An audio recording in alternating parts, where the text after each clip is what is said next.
Okay, welcome back. This is the fourth and final piece of how to build a resilience routine. Again, if you haven't watched the other ones, please go back and do so.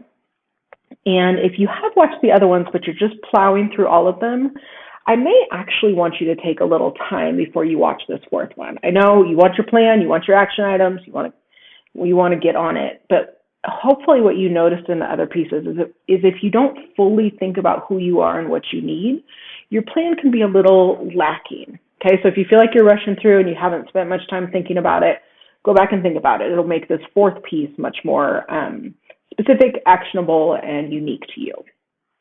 Okay, quick review.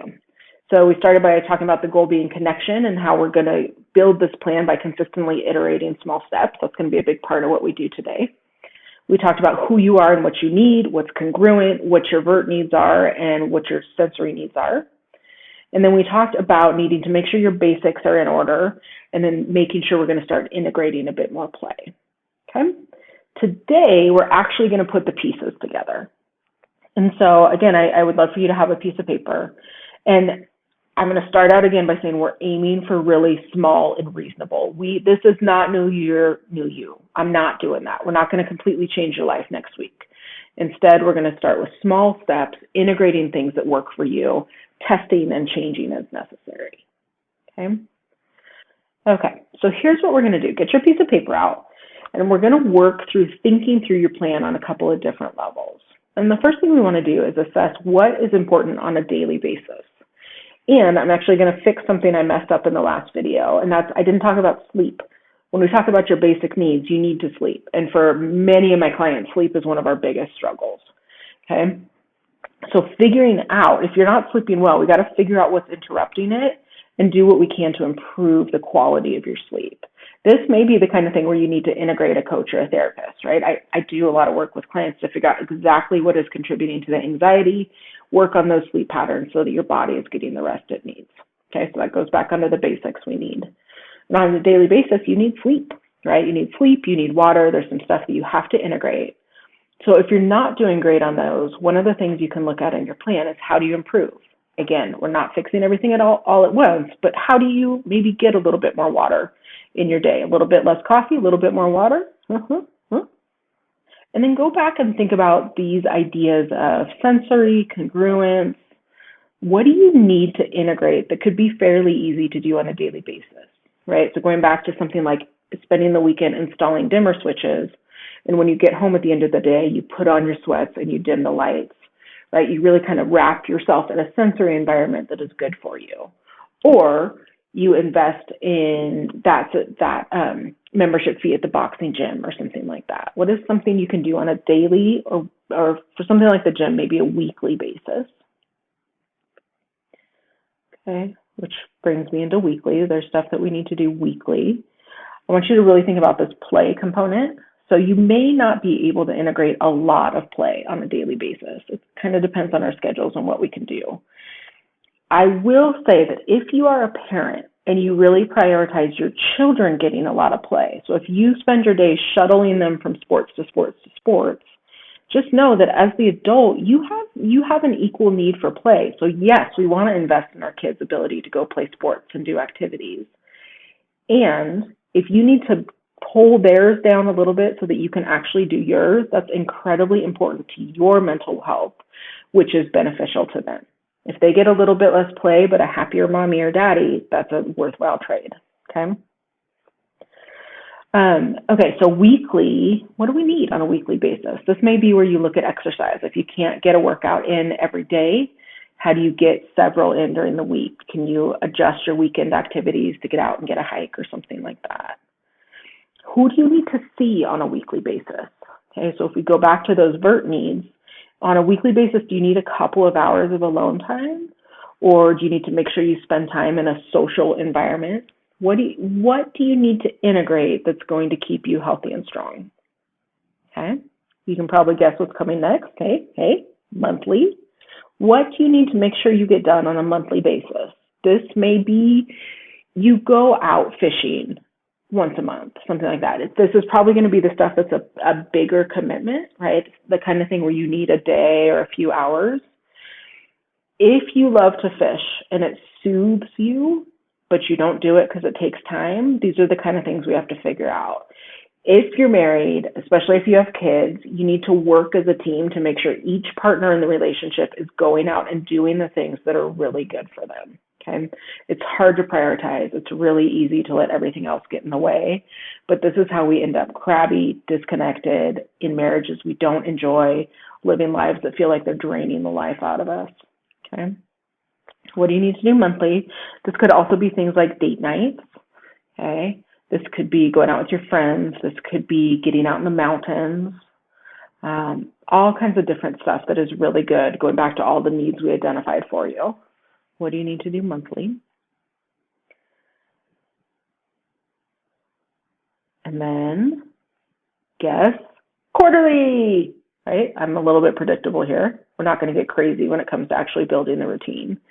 What do you need to do on a quarterly basis? Do you have any healthcare needs? Maybe you set a goal of trying to go on a small weekend vacation once a quarter, okay? Again, when we step back, one of the big goals of our routines is being proactive about what we need, sitting down and looking at your calendar ahead of time so that you're actually meeting these needs, not just floating through life and then realizing all of a sudden that you're completely burnt out and you haven't done anything for yourself for a long time, okay? So what do you need quarterly? And then same thing annually. If you don't take your vacation days and you see that as a badge of honor, stop it. Don't do that. Use your vacation, even if you don't go anywhere. Okay, stay, get a room, stay here in town. We're actually doing that tonight. It's going to be ridiculous, and I'm very excited about it because it's so stupid, and therefore play. Okay, think about what you need to do on an annual basis. And then this goes back to some of those healthcare needs. Some of this may be the boring stuff, right? You need to flip your mattress, right? Is that still a thing? Do we still flip mattresses? I don't know. But if you need to sleep and flipping your mattress helps you do it, do that. If you need to change the air filters in your house so that you can breathe easier. Some of these things are really kind of stupid and lame, but if it makes you feel stronger and healthier, then it's important. It's a part of your routine. Okay. So that's kind of I'm obviously kind of using the calendar as a way to think about the structure of your routine. Don't get too intense about this. Remember, slow and steady. But I do want you to think about these different chunks of time and how you're making sure you're filling your needs within those chunks of time, okay? So then let's look at some other things to keep in mind as you build this plan. First of all, do what you can to double up, right? So a good example for me is my preferred form of exercise is getting out and taking a walk. So that's going to do a couple things for me. One, I'm walking the dog, right, which I enjoy. It's fun to walk dogs. They're so happy to go for a walk. They're so happy to be alive. It makes me happy. Okay, so I'm moving my ass, I'm walking the dog, and I'm outside getting fresh air and sunshine. Okay, so I'm hitting several needs with that one activity. If you can do something like feeding your family, right? So we have to cook and feed our families, but you can do it in a way that you enjoy. So turn on music, pour a glass of wine, cook something you enjoy, work with your partner so that they buffer the kids to actually give you 30 minutes to enjoy preparing the meal. That's the kind of thing where we're trying to just double up and get the hits of resilience that we can wherever possible. Because we have to be realistic about the fact that we live crazy lives and we're having to do all kinds of different things and prioritize all kinds of different stuff, okay? An important part of this is make sure that you make time to assess.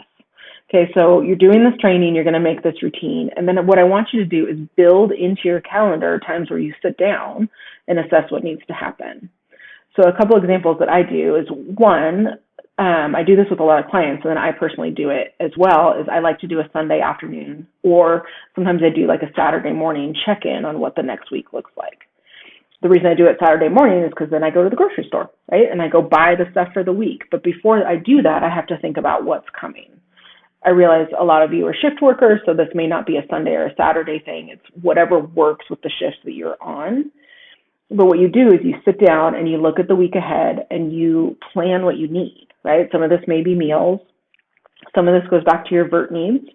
So I make sure that I look at my calendar, I look at my session load, and I make it clear, because I'm married, so we're always like one of us is making plans and trying to figure out if it's cool with the other person. If I have long days of sessions, I don't do social stuff in the evening. I just can't, right? I said I'm introverted. So if I spend my entire day with people, I need to go home and be quiet at night. If I try to be too social, by the end of the week, I'm just not in a great space. Okay. So I'm planning that ahead of time. We're communicating as a couple about what we have coming up that's stressful and what we need. Okay. So that's one way we build in time to assess. Another thing I would love if you did is a monthly and a quarterly assessment as well, right? So I have a quarterly day where I plan for my business, right? This is the day I look at things like scheduling and revenue and the systems I'm using and do I need to change, blah, blah, blah, all that boring stuff. Built into that is how am I doing? Am I maintaining my routines? When I did this last fall, we had a bunch of just random logistical stuff happen that kept me from walking the dog in the mornings. I was not out walking the dog. That's not good for me. So I had to figure out logistically what got in the way and how do I adjust it so that I am walking on a more consistent basis. Quarterly is also where you can be really kind of thinking about, both, you can do this monthly and weekly as well, but quarterly is a really good time to look at your budget. Are you spending money on yourself, right? If things are really tight and you're deprioritizing your mental health needs, is that okay? How do we need to shift and balance the way that you invest your money and your time? Again, we're aiming for 80%. This is not perfection, okay? So even if you build a beautiful routine, I want you to aim for a solid B-, because we need to be realistic about how complicated life is, especially, right, this is January 2022, so we're just in this never-ending COVID dance, okay? So be kind to yourself, build a routine, try to stick to it, and be kind to yourself in the middle of that. And then adjust as needed, right? So going back to that idea of we're assessing and we're adjusting, it's okay. If something's not working, it doesn't mean you're failing. It may mean you have to just adjust and try something different. Pay attention. One thing you may want to do is if you know you have a big life change coming up, so maybe you're going to have a baby, maybe you're going to move, maybe you're trying for a promotion, something like that. We need to readjust our routine at every one of those life changes. And so make sure that you're kind of building in some time to pay attention. Okay? If you got to the end of this and you're like, I'm so lost, I don't even know what I need, I don't know if I'm introverted, reach out. Okay? So we can work through this I can do like a 3-session coaching engagement. Chuck the dog is here to remind you to take good care of yourself. We can work this out in all kinds of different ways. And so if you need help, ask for it. This may be the kind of thing you want to do with your romantic partner. You may want to work through something like this with coworkers and then ask each other how your routines are going, help each other stay on track. You're not meant to be perfect and do this alone. This may be the kind of thing you need to do together. Okay. Again, I appreciate you. Let me know if you need anything, and thanks for watching my talking face for so long. Bye.